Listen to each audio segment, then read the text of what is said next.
Before we begin the story, don't forget to like the video and tell us where you watched it in the comments. Elias Ward rode into the open stretch of the frontier just after midday, his horse's steps slow and uneven from the long trail behind them. The wind pressed against his coat, carrying dust and the faint smell of rain. His eyes were tired, deeply tired, not from a single night, but from months of broken rest. He hadn't slept safely in years, not since the incident he never spoke about, the one that kept him waking with his hand on a gun before his mind had time to catch up. He spotted the homestead from a distance, a small cabin set against the hill, a corral, a few horses grazing close, and a fence that had collapsed in several sections. The land looked worn but cared for. Someone had tried to keep it alive despite hardships. As he approached, he saw two women standing near the broken fence. They watched him carefully, their posture controlled, their expressions unreadable at first glance. Apache women, close in age yet different in presence. Ahiona, the older one, stood with both feet planted firmly, hands steady on her waist. She had the posture of someone who had carried responsibility for too long and no longer waited for help to arrive. Her face showed patience mixed with guarded concern. Nayeli, younger and more expressive, tried to appear brave but kept glancing at the tree line, scanning for danger. Her movements were quick, revealing tension beneath the surface. The sisters had lost most of their family to conflicts that moved across the territory in waves. They had remained on the land because leaving meant surrendering everything their parents built. Their mission now was simple but heavy: stay alive, hold the homestead, and keep their horses safe. The fence was their first line of protection. Without it, a wandering predator or a hostile rider could take everything from them. Elias slowed his horse as he neared.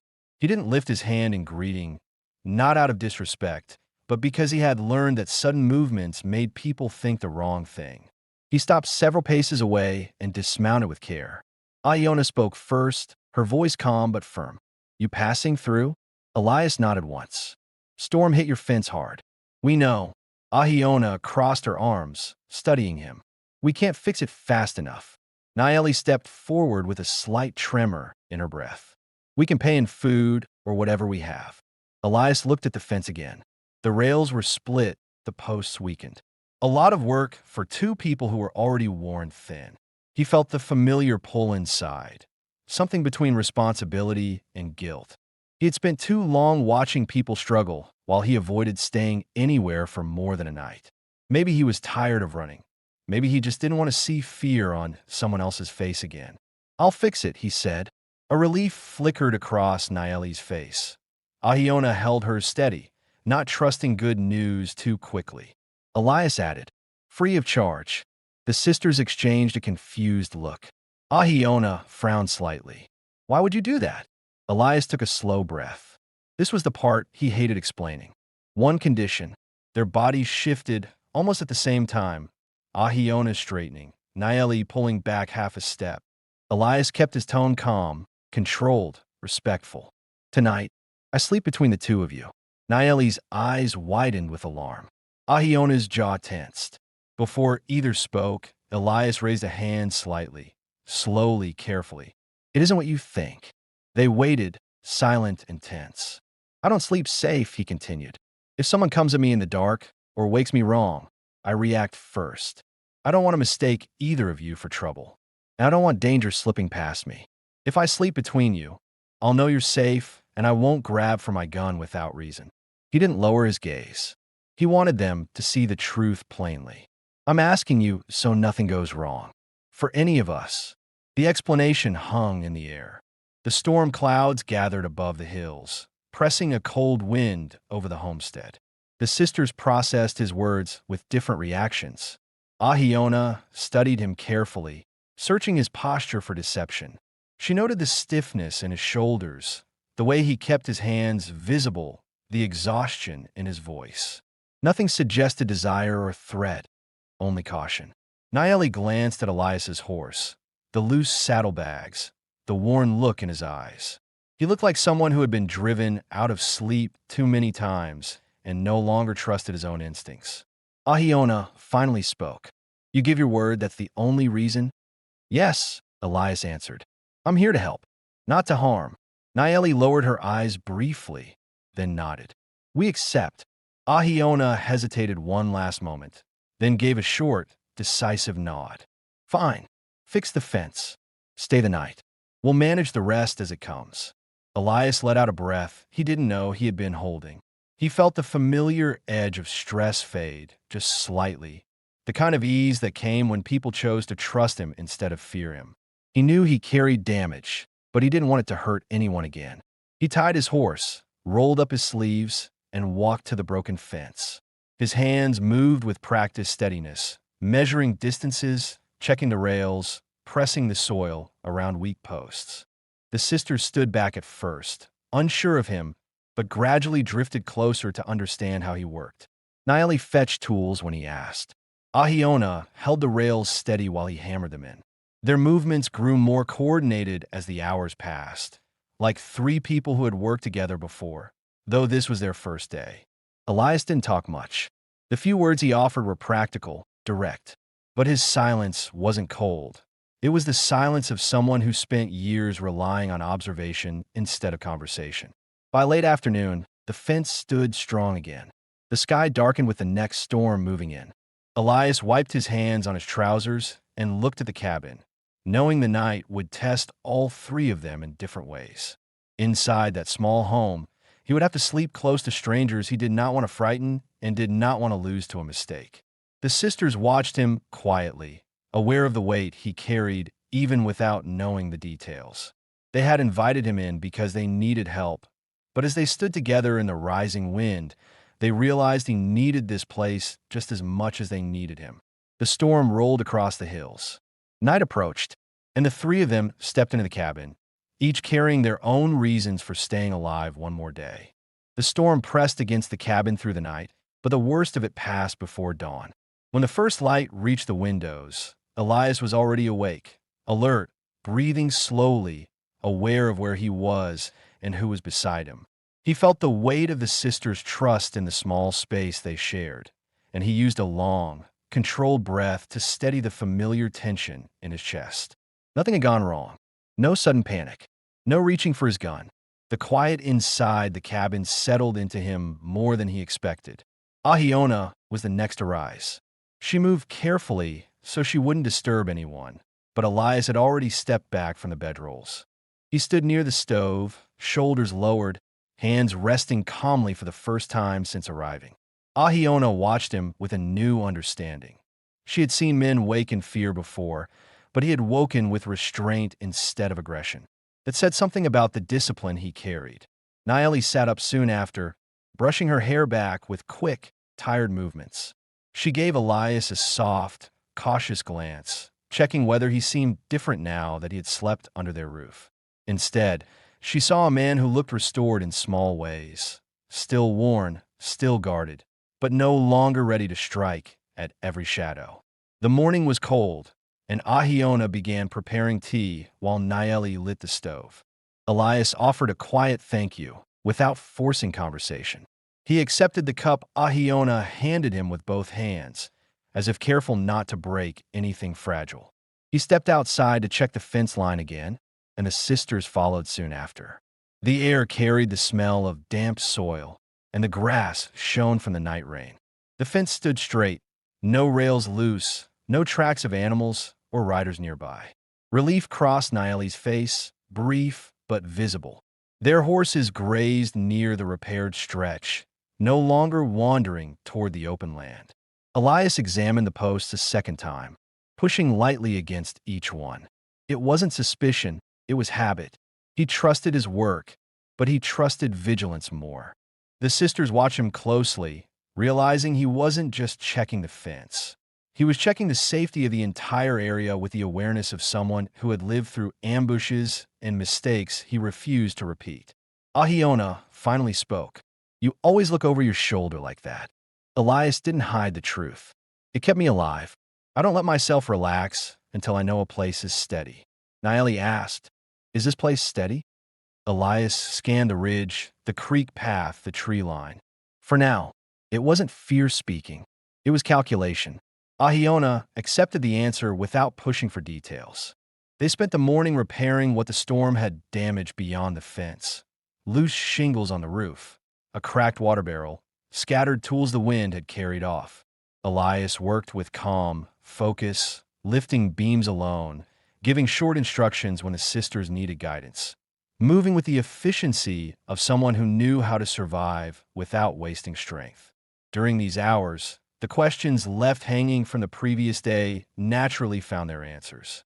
The sisters learned why he had appeared on their land. He had been moving along quiet trails, avoiding towns, avoiding loud places, avoiding the kind of past that waited for him in crowded streets. He wasn't hiding from the law. He was hiding from the memories tied to a single night of misjudgment that cost a man his life. He never said the man's name or described what happened, but the pain in his voice explained enough. Ahiona shared, in her controlled way, how she and Naeli had remained on this homestead after their family was taken in a raid the year before. They were determined to defend what was left of their home, even if surviving alone wore them down one hardship at a time. The answers eased the unspoken tension between all three of them. Their missions, Elias's need for a place where he could breathe without fear, and the sisters' fight to protect their land, aligned without needing to be spoken directly. When midday arrived, Naeli brought leftovers from the night before. Elias accepted the food and ate with a calmness he had not felt in months. Ahiona watched him pause occasionally, as if still adjusting to the idea that someone cared enough to share a meal without expecting anything in return. As the sun climbed higher, Elias inspected the tree line again. Something in the distance caught his attention. Nothing alarming, just the faint signs of someone else having passed through the area days earlier. A broken twig where it shouldn't be. Tracks softened by rain, but still visible to a trained eye. He didn't raise alarm or announce danger. He simply noted it and turned back toward the homestead, deciding he would keep watch until he understood the land better. The sisters noticed he lingered close to the cabin instead of preparing his horse to leave. Ahiona wiped her hands on her skirt and asked, "You staying here until evening?" Elias looked at the ridge once more. Staying a bit longer wouldn't hurt. Naeli tried to hide the relief in her expression, but it showed anyway. They continued working together until the sun began to lower. The day had been steady, productive, and strangely quiet in a comforting way. The sisters began to see Elias not just as a traveler passing through, but as someone who could read danger before it reached their door. Elias began to see the homestead as a place where he wasn't expected to run at the first sign of trouble. When dusk settled over the hills, the three of them stepped back inside the cabin. Elias felt a calmer kind of tension this time. Not fear, not distrust, but the unfamiliar sensation of belonging somewhere, even if only for a short while. The storm clouds had moved far east. The land was still. And for the first time in a long while, Elias Ward felt that the night ahead might be one he could face without reaching for a weapon in the dark. The smell of the evening fire drifted through the cabin as Ahiona stirred a pot of stew. The day's work had steadied the homestead, yet the air carried a quiet unease that none of them voiced. Elias sat near the wall, sharpening his knife with slow, controlled movements. The sound of metal against stone was soft but constant, a rhythm that helped him stay calm while he processed the land he had chosen to watch over for another night. Naeli moved around the cabin gathering blankets, her steps quicker than usual. She kept glancing at the door, checking that the latch held firm. She wasn't afraid of Elias anymore. Her worry came from the land outside, the small disturbances he had noticed during the day. If someone had passed near their territory, she wanted to be sure they wouldn't return after dark. Ahiona placed bowls on the table, her face composed yet tight around the eyes. She wasn't one to speak her fears, but she felt them settling deeper tonight. She had seen Elias's gaze sharpen at the edge of the tree line earlier. She knew how to read the expression of someone who recognized danger, even if he didn't name it. When they ate, the silence was natural rather than strained. Elias kept his posture relaxed, but alert, tasting every bite with the appreciation of someone who had eaten too many meals alone. Ahiona studied him carefully, his steadier breathing, the way his shoulders loosened when he realized the meal required no conversation and no performance. Naeli watched him too, curious about how a man could look so worn and yet so disciplined at the same time. After the bowls were cleaned and stacked, darkness settled fully outside. The sisters prepared the bedrolls again, arranging them with more ease than the night before. They had already accepted that this was the safest way to keep everyone calm. Elias removed his boots and coat, folded them neatly, and placed his gun where it could be reached if necessary, though a part of him hoped he wouldn't need it. He lay down only after the sisters were settled, giving them space to choose their comfort first. Naeli lay on his right, her breathing sharp at first, then gradually slower as she adjusted to the warmth in the small space.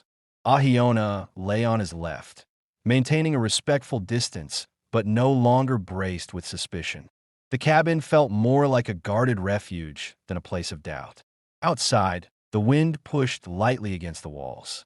The noises of the land returned, small animal movements, the creek whispering through the rocks, branches shifting under their own weight. Elias listened to each sound, identifying them one by one. He hoped none belonged to anyone approaching the homestead. The questions that lingered from earlier in the story began to settle here without needing to be spoken. Why had Elias chosen to stay longer than the fence job required? Because he had seen signs that the sisters were not as safe as they believed. Leaving would have meant abandoning them to uncertainty he understood too well. Why did he place himself between them again? Because the weight of their safety pulled on him in a way he couldn't ignore. The arrangement wasn't about comfort. It was about control, awareness, and preventing a mistake his instincts might force on him in the dark. As the hours stretched, Naeli's shoulder brushed lightly against his arm. She flinched first out of habit, then settled back when she saw Elias didn't stiffen or react with alarm. Ahiona watched their small interaction without judgment. She understood that trust formed in moments like this, quiet, unplanned, honest. Elias kept his eyes open longer than necessary. The softness of the space felt unfamiliar, and familiar things often carried danger. But nothing shifted wrong in the cabin. The sisters breathed evenly. The land remained calm. Slowly, the strain in his chest loosened. His thoughts drifted toward the tracks he'd seen earlier. They were days old. Whoever passed hadn't returned. Still, he made a silent decision. He wouldn't leave the sisters until he knew with certainty that no threat was circling their land. The night deepened. Ahiona drifted into sleep with her hands tucked near her chest. Naeli curled slightly closer for warmth. Elias felt the weight of their trust settle over him in a steady, grounding way. He didn't move, didn't speak, didn't question it. He simply let the tension fade enough for sleep to reach him slowly and cleanly, something he hadn't felt in years. The cabin held the quiet of people who no longer faced the dark alone. There were no footsteps outside, no shifting shadows beyond the door, no sudden jolts to pull Elias from rest. Only the steady breathing of three survivors who had unknowingly begun building a place they could all belong to. When Elias finally closed his eyes, it was with the understanding that tomorrow he would need to look beyond the repaired fence and search the land for new signs. If danger existed, he would find it before it reached the sisters. That thought, more than anything, allowed him to sleep without fear of waking into chaos. The night passed without trouble, laying the foundation for the changes that would come with the morning light. The first light entered the cabin quietly, spreading across the wooden floorboards and touching the edges of the bedrolls. Elias woke before the sisters, his breathing steady, his hand relaxed near his belt instead of clenched around a weapon. The calm surprised him. He didn't linger on it long. Calm had a way of leaving quickly if he examined it too closely. He sat up slowly, listening to the familiar morning sounds outside. The horses shifting near the corral, the faint splash of the creek, the branches settling after the night wind. Nothing in the pattern suggested trouble. That alone eased a layer of worry he didn't realize he'd been carrying. Ahiona stirred next. She sat up with her usual composed movements, her expression neutral as she took in the room. But she noticed the change in Elias immediately. His shoulders weren't raised. His jaw wasn't locked. The tension he normally carried wasn't pressing against the room the way it had before. She didn't comment